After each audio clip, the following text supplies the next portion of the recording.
आज की वीडियो में हम यहाँ पे देखेंगे हिंदी भाषा का विकास। ठीक है, तो जो हमारी यहाँ पे हिंदी भाषा है ये कौन सी परिवार की शाखा है?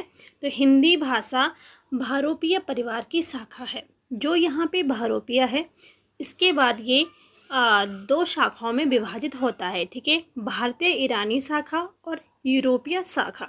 तो अब हम यहाँ पे देखेंगे जो भारतीय ईरानी शाखा है। ठीक है, तो इसकी एक शाखा है भारतीय आर्य भाषा। ठीक है, तो जो भारतीय आर्य भाषा है इसको 3 काल में विभक्त किया गया है।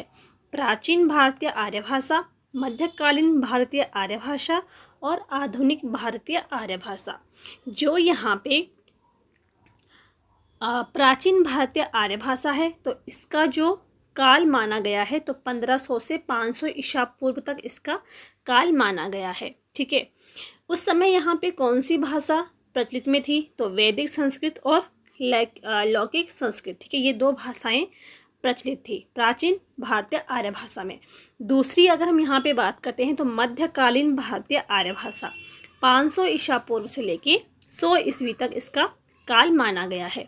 इस समय जो भाषा थी पाली थी, पाली के बाद प्राकृत भाषा और प्राकृत के बाद अपभ्रंश यहाँ पे सामने आता है। ठीक है, इसके बाद यहाँ पे आधुनिक भारतीय आर्य भाषा। ठीक है, तीसरा जो काल है भारतीय आर्य भाषा का, आधुनिक भारतीय आर्य भाषा, तो ये 100 ईस्वी से अब तक इसका काल है। ठीक है, और इस समय कौन सी भाषा है?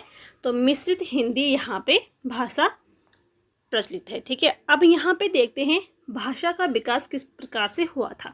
तो सबसे पहले जो भाषा थी वो थी संस्कृत। संस्कृत के बाद यहाँ पे आती है पाली, पाली के बाद आती है प्राकृत और प्राकृत के बाद यहाँ पे आई अपभ्रंश। अपभ्रंश के बाद यहाँ पे आई अवहट। ठीक है, जो अवहट भाषा है तो इसको हम प्रवर्ती अपभ्रंश भी कह सकते हैं या हिंदी का आरंभिक रूप भी इसको कहा जाता है क्योंकि इसी से हिंदी का आरंभ हुआ है। ठीक है, और अवहट के बाद यहाँ से आती है हिंदी। तो इस प्रकार से भाषा का विकास यहाँ पे होता है।